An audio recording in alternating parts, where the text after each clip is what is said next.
Good evening, everybody, and a happy new year to you all, and welcome to this first webinar of 2026 around the end of year's ratings and appeals process.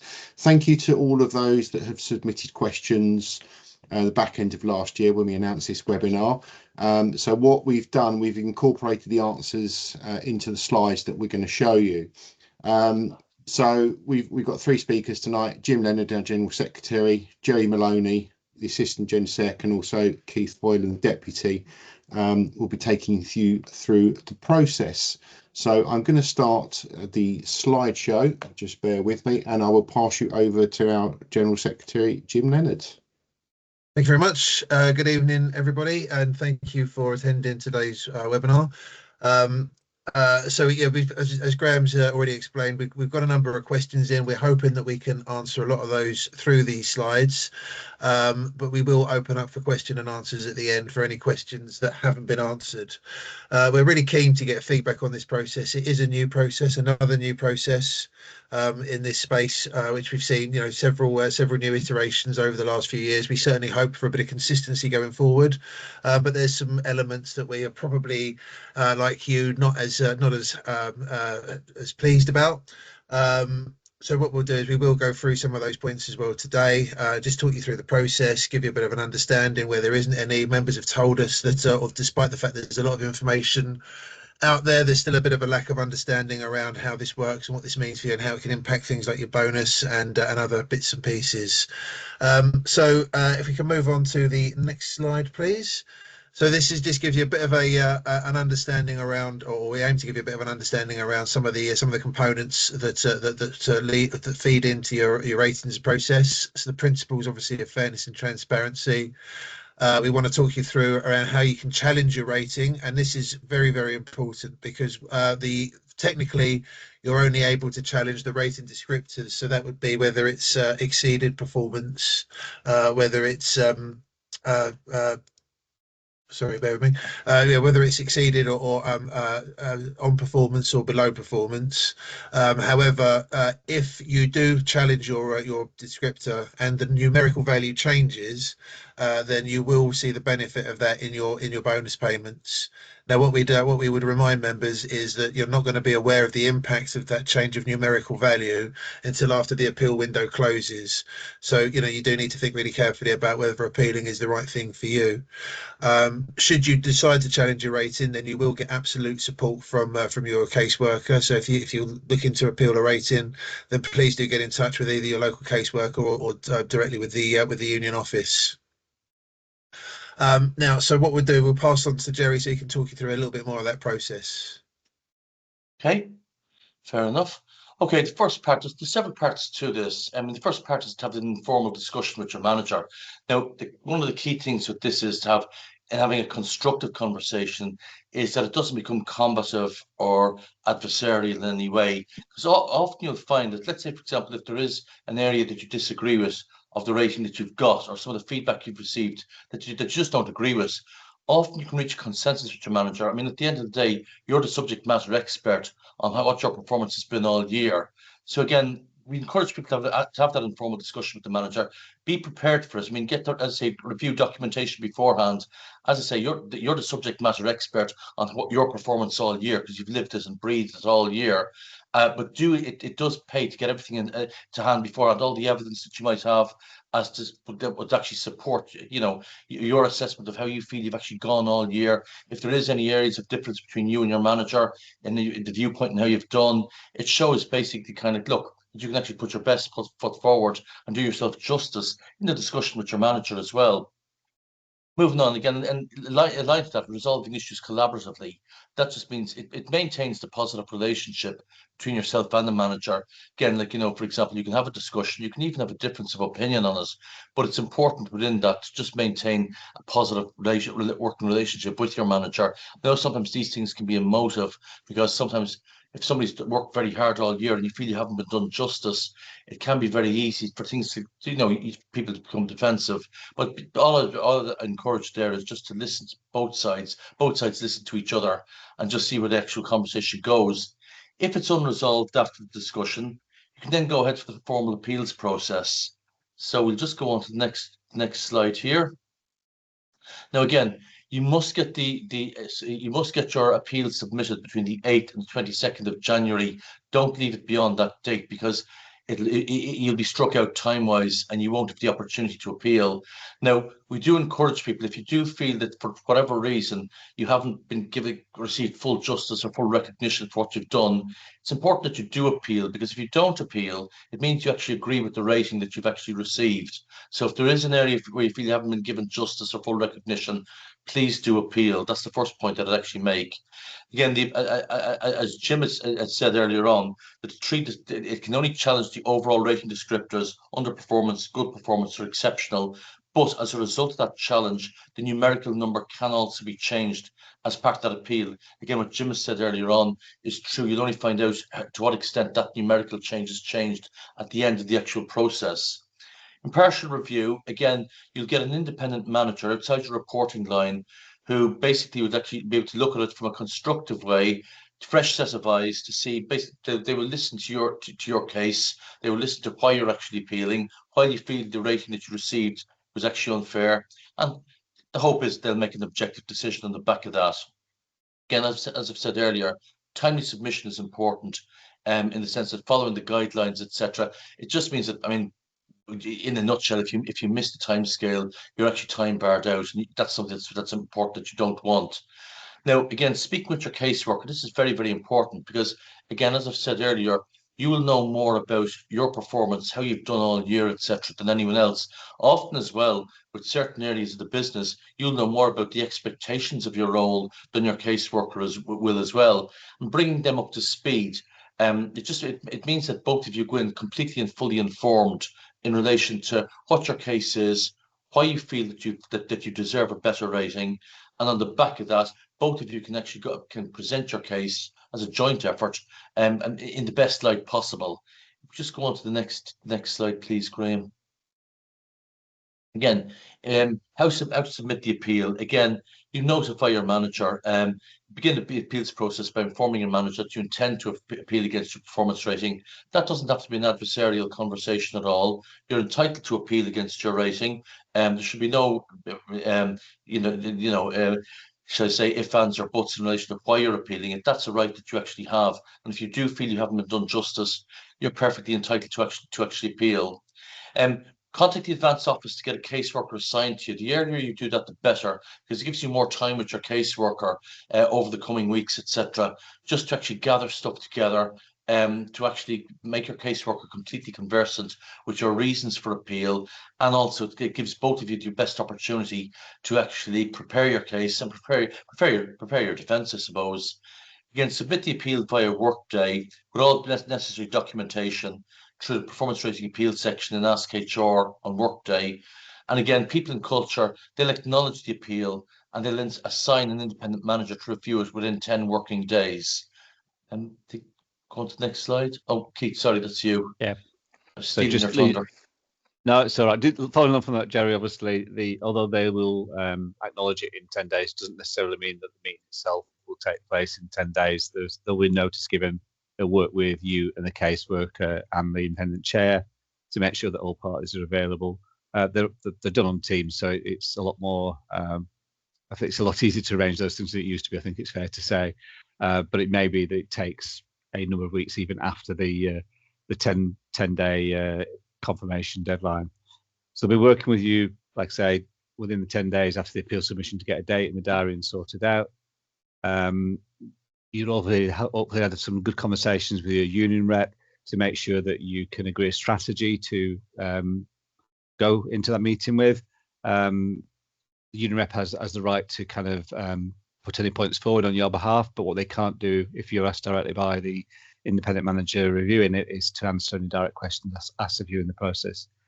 The other aspect of this that you won't be party to is that the manager who made the original decision will also be interviewed by the independent chair so that they get a consistent view on all aspects of the reason why the rating was decided in the first instance, and see what's come to light since as part of this review process. So hopefully they'll get to a point at the end of that window where they know the answer to any questions that they might have, but it's absolutely critical at this stage that everything's raised, because it is a one-step appeal, and that's the end of the process. Next slide. Just as a summary of what will happen next, the chair will then take that away and reflect and try to simulate a response based on the evidence presented, including the meeting notes of what you said in the meeting, evaluations, documents, any documents submitted, etc., etc. It's really important they absolutely have everything they need in order to make a fair decision. And after that meeting, within 10 days, they will write to you to ensure clarity and transparency in their outcome.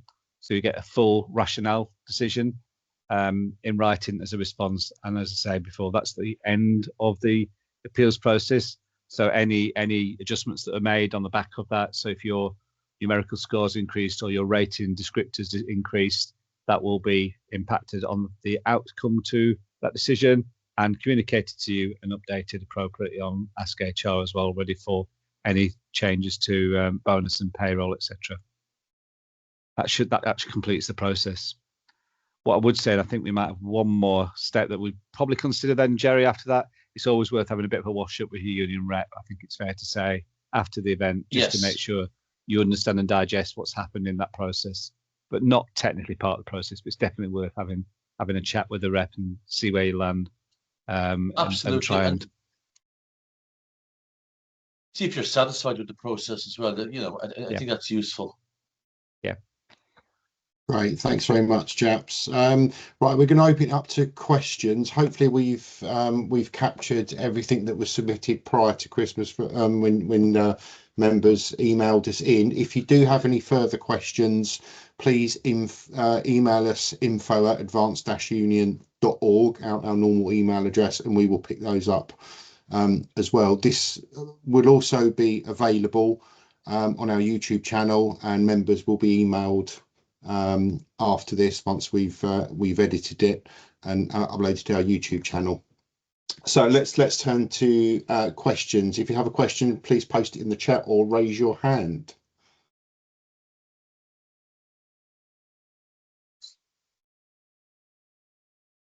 Silence. There we go. There's the first one. So Harpreet, let me just mute. Okay, if you just want to unmute your microphone. Hi there, thank you. Thank you for that update. That was really, really useful. Just a couple of quick questions from me, hopefully. So one is, will the pack be shared with members, what you've just presented on screen? Because that step-by-step guidance is really, really useful. Yes, all these slides will be shared in the next couple of days on our YouTube channel, and we'll send out a separate email to all members saying this is what you need to know, this is what you need to do. So it will be available. Perfect, thank you. Second question is regarding the allocation of a caseworker.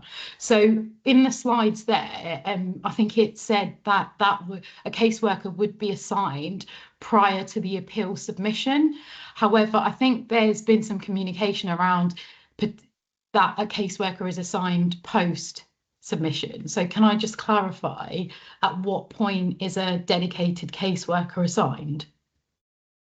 So, I mean, effectively, you know, it could happen either way. So somebody will call us and say, look, I'm looking to appeal my rating. I don't know how to do that. So somebody will be assigned to them to talk it through. Other people will say, I've submitted an appeal, and you know, I need a caseworker. So, you know, some people will need a little bit more help and support in terms of building their mitigation, presenting the mitigation for the appeals. Some people won't need that. But essentially, we are committed to supporting members through every phase of the process. So be that, you know, prior to the appeal being submitted, you know, any questions that people have, you know, does this feel right, does this look right, you know, that kind of thing, right the way up to the conclusion of the process.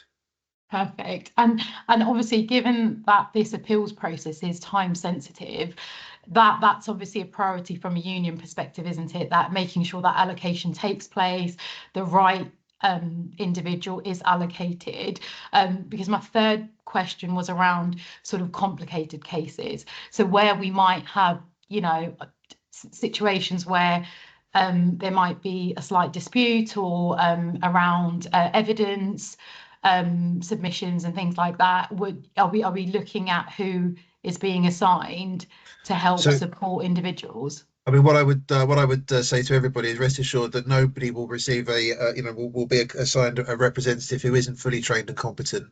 It wouldn't be fair to them. It wouldn't be fair to you. It wouldn't reflect well on our brand. So everybody who is assigned a case will be a well trained and a competent representative who will represent your mitigation in the best possible way. We absolutely wouldn't assign people that weren't ready to be assigned, if that makes sense. Thank you. That's really reassuring. Thank you, guys. Yeah. As you know, Harpreet, we've managed to recruit a significant amount of new reps over the last 6 to 8 months or so. Some of these have just started out on their training journey to become a rep, and we can assure you that as enthusiastic as they are reps, they're not suitably qualified to take out this kind of casework. So as Jim said, it will be experienced caseworkers. Yeah.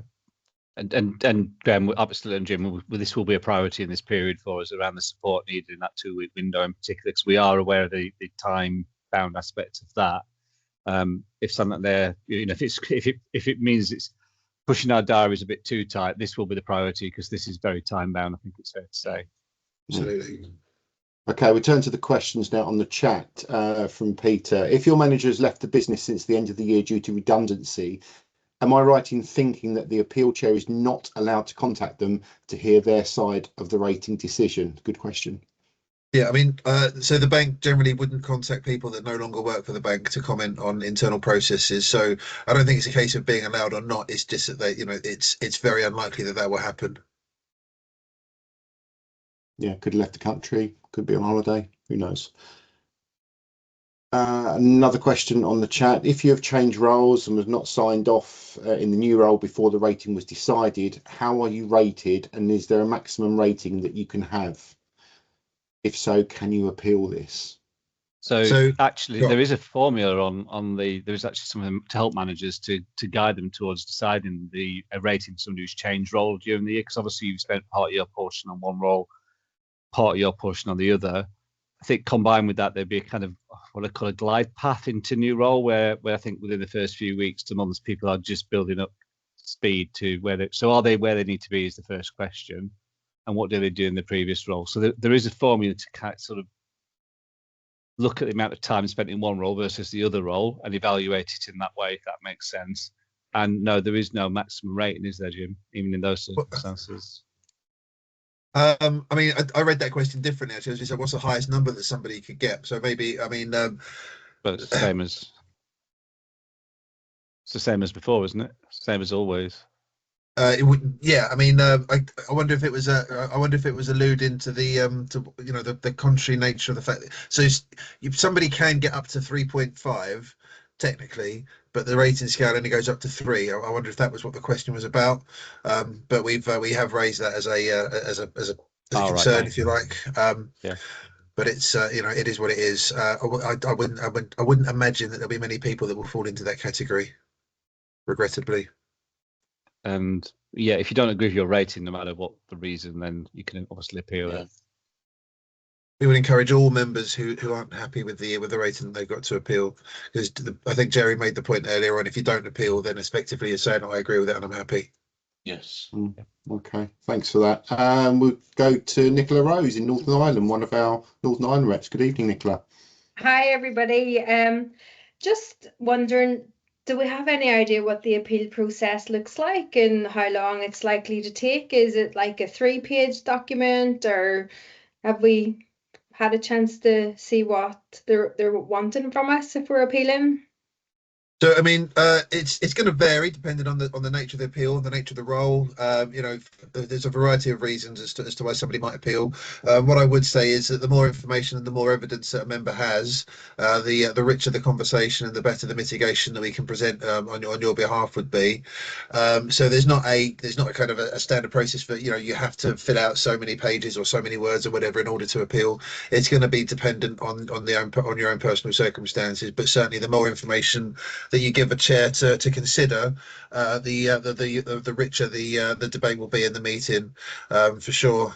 In terms of the actual time process, I think Keith already mentioned the fact that once you've submitted your appeal, there should be a chair appointed within 10 days, and in an ideal world, you would have a hearing 10 days after that. After you've been contacted by the appeal chair, that may slip, based on diary capacities, etc. But once the appeal is in, it's in. So if we are, if that time does slip for the second part, then that won't impact your appeal.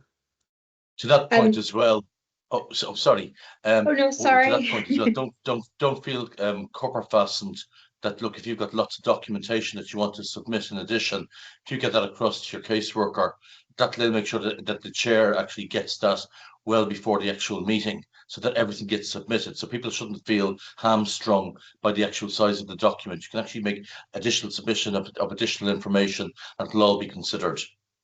And I'm assuming we're letting their managers know early days that we are going to appeal, so they have to allow us time to fill the document in. So that is going to be given consideration for anybody that does want to appeal, that it's going to take us some time to do that. Absolutely. Yes. Yeah. Thank you. Okay, thanks, Nicola. Turning to the chat now, from Simran. Good evening. I seem to be confused about how the rating is given and what we are actually scored against. It's not been made clear. So when the goals were being set, you should have 5 objectives that you're being rated against. Now that's going to be role specific, but essentially the 5 objectives that you have would be rated between 1 and 3. Now they may have different weightings, but again that would be based on individual roles. So it may be different for different roles, but essentially there's a percentage weighting, and that will give you your what rating. And then there is a modifier, a how modifier, which can increase or decrease. There's a how modifier which can increase or decrease by 0.25, and a risk modifier that can increase by 0.25, and that will give you your end of year rating effectively. Those numbers combined. Okay, I hope that answers that question. Right, I've got quite a long question here from Denny in the chat. I'm a P2, and my main reason. Oh, it's just moved up my screen. I'm a P2, and my main reason for possibly making appeal of my given rating is the standard that we were held to was given under a regional standard for outcomes. If this was simply the case, that would be fine. However, in the branch, there are a number of reasons, but the result was there. With not enough staff members to complete duties, and P2 colleagues undertook these roles, which impacted the number of outcomes, in turn impacting their rating. Is an appeal that would address this, and would there be a way to equally give a more accurate number of outcomes? Very importantly here, Denny, what you've done, I've documented my diary since February 2025. Well done. Any feedback for Denny there? So, I mean, I think the general principle, is something that, the consistent theme is if you're not happy with your rating, then you absolutely must appeal it. You're right when you say there's a standard kind of measures, but there may be reasons why you've not achieved the standard measure, and it could be due to, all manner of things, staff shortages being a big consideration. We are aware through member feedback that particularly in the branch network, there's been a significant impact on performance based on staff numbers. So that's absolute mitigation that your caseworker will work through with you, and help you present that in a compelling way to the appeal chair. But absolutely, that's valid reason for an appeal. The fact that you've actually documented it as well is good, because the more information you have to substantiate your grounds for appeal, and you've cited several of them there, staff shortages, etc., the stronger your appeal actually is. So all of this can actually be presented as part of your appeal. I hope that answers your question. Moving on to another question in the chat. Do we know what decimal score the reference bonus is? No, we don't, is the short answer. We won't know that until till well after the appeal window is closed. And that's not a position that we are thrilled about, and we have given that feedback quite robustly to the bank, based on feedback that we've had from members. And the second part of that, just to pick up on the other part that you made, you're surprised that you can't appeal, dependent, your position in a particular band. We don't agree with that either. It's not something that we believe is right. That's why we were at pains, or have been at pains, to say that if you can't technically appeal your descriptors, anything other than your descriptors, sorry. But if you do submit an appeal, and it does result in a higher position in band being awarded, then you will receive the benefits of that appeal. So sorry, Graham. No, you go. Yeah, so whilst we share your surprise around that, we certainly hope that members will take advantage of the fact that it will amend the numbers, even if technically you're not supposed to do that appeal, but they will be heard, and as I say, if there is a change in the numbers, then you will receive the benefits that's associated with the new score. I think that leads nicely onto our next question that's been posted in the chat about the 3 separate score bandings within good performance. Would the appeal rationale be explaining why you in fact feel that you may have met the middle score and the descriptions within that range? So what would the short answer is you would still have to aim for where you believe a score would essentially be into the next category. So you still have to appeal against the actual descriptor, not against whether you feel it may be that's where it lands, and it may be you find that your evidence points more cleanly towards one of those, but you actually have to technically appeal to the higher level descriptor. This is not an ideal scenario, and we've given very, very robust feedback on this. But we were keen to, or we had, it was very important to us to make sure that members were able to kind of have their voices heard. So this is the kind of position that we've ended up in, and we certainly are encouraging members to take advantage of that. And another follow-on question from Simran: if these 5 objectives were not talked through by your manager at the start of the year, you're not made aware, is this a reasonable reason to appeal? Yes, it absolutely. would be. Sorry, go on, Jerry. Sorry. Yeah, I mean, absolutely. If you weren't told what your objectives were at the start of the year, and you've effectively been flying blind for part of the year, that would absolutely be grounds for appeal. Because how can you hit an objective that you're not actually aware of? So I definitely encourage people. Sorry, Jim. Just agreeing with everything you said there, Jerry. I was literally took the words out of my mouth. Okay, Harpreet, let's turn to you. Got your hand raised. Yes, so it's just relating to the points around, well, the points you've just discussed around the categories and the score bandings within good performance. So based on the point of challenging descriptors not scoring, realistically, what's the likelihood of success there? So it's very difficult to give you a kind of a probability or anything like that, because obviously different cases are going to be different, and it could be that it's I mean we just can't do that. It's not, we just couldn't give a kind of a probable outcome. But what I would say is that this is a robust process. If we don't feel that the process is being treated the way that it should be, and the commitments that have been made to us by senior leaders within the bank are not being adhered to, that is to say that increasing in the numbers isn't considered as part of the appeal, then we'll essentially register a failure to agree. Now that's not something that I think is likely to happen. We have no reason to think that the bank will go back on their word on that. So I think this is one of those scenarios where we say we have to trust the process, but we certainly have a very keen eye on outcomes. I think that leads nicely into our next question posted from Jackie. No one in my workplace has given their rating as of today, and the appeal process opens on the 8th, as they haven't been agreed. So that's real cause concern, as you've mentioned there, Jim. So my understanding was they had to be submitted. I'm just going to check the time frame. Well, they have been submitted. They have passed the time frame for them to be submitted, Jim, definitely. But what I think might be relevant is the last date by which they have to communicate to people, I think, is the 8th. So they don't have to. They can do, but they don't have to communicate. But the last date they can communicate them is the 8th, is my understanding. Yeah, so they should have been submitted on the 28th of By November. the 20th, yeah. They went into the governance process though, didn't they? So Yeah. they were kind of finalised, if you like. Well, I would say the 20th of December was the latest date I've got. They could have been communicated, sorry, from the 20th of December is what I've got in my head. I haven't got it in front of me, but that's from recollection. But the last date by which they communicated was the 8th. Correct. Okay. So whilst it seems a bit I don't see any reason why. I think they are ready to deliver them, and they've got the time and capacity to do so. They shouldn't do it before the 8th. I think the 8th was more aimed at people who weren't in business or were on annual leave, those sort of things. It gave them time to make sure that everyone was done by the 8th of January.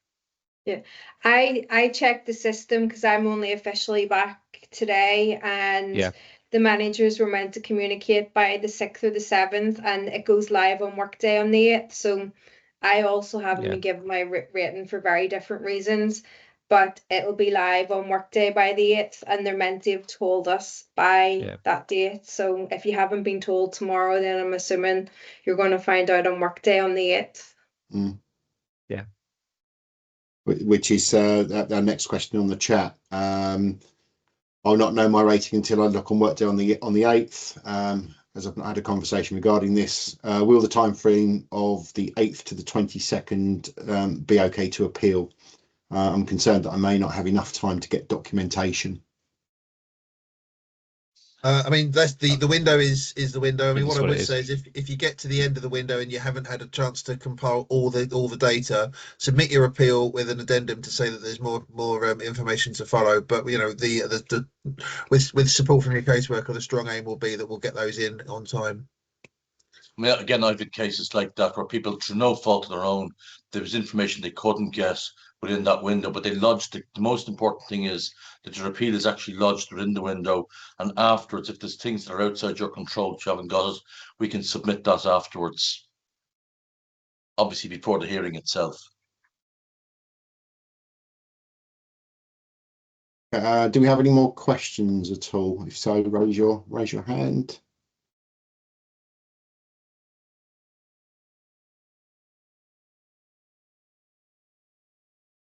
Barbara, I've been given my rating as mid. Oh, where's that gone? I've been given my rating as middle, but told I'm not allowed to know where I am in the middle, if that makes sense.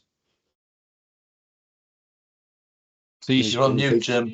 Yeah, you should be given the full. Well, certainly on Workday, it shows you the full breakdown of how you've been scored, each of those descriptors, whether you were on target, above target, below target, don't use the word target, on track, below track, etc. Yeah. And therefore you can actually and the score. I think it's quite visible, I believe, in Workday, from my understanding. Do managers have to give us time during work hours to get evidence together? I mean, so I would expect for there to be reasonable time allocated for you to submit your appeal. So there's nothing. I can't. There's not a. You have this time to do it. But we certainly wouldn't expect people to be prohibited through kind of those types of means. Stopping people getting their evidence together. So we would expect people to be allowed reasonable time to submit their appeal. And given there's a lot of the documentation and/or evidence that you might want to gather can only be in your workplace, it follows that logically you'd need to actually be given time to actually amass that together. So yes, and again, in the past there's been no problems with this. Thanks, Jerry. Any more questions at all? No, any closing comments, Jim, Keith, Jerry? I mean, what I would say again, thank you to everybody for attending today. We recognise that this is kind of eating into your own personal time, and we really value the contribution that everybody makes for these webinars, and really appreciate that. We would encourage everybody to give us feedback in terms of the process, because again, we're looking to members to tell us how they feel so that we can make those representations. We've had a really candid conversation today, and we've shared some of our personal views, but obviously we're here to represent what our members members think. And we can only do that when we get the feedback from members. So really do encourage you to talk to colleagues and encourage them to do the same. Send us any feedback that you have around the process, around your understanding of the process, around how it's felt. And you know, we need that to make sure that we're making those representations in the best way possible. So what we'll do moving forward within the next 48 hours is get this podcast live and sent out in an email with a link to all members, together with the PowerPoint slides that we've put together, plus answer all the questions that have been asked in the chat. So we'll get that out in the next 48 hours. In that case, if we have no more questions, thank you very much, ladies and gentlemen, for joining us. Enjoy the rest of your evening.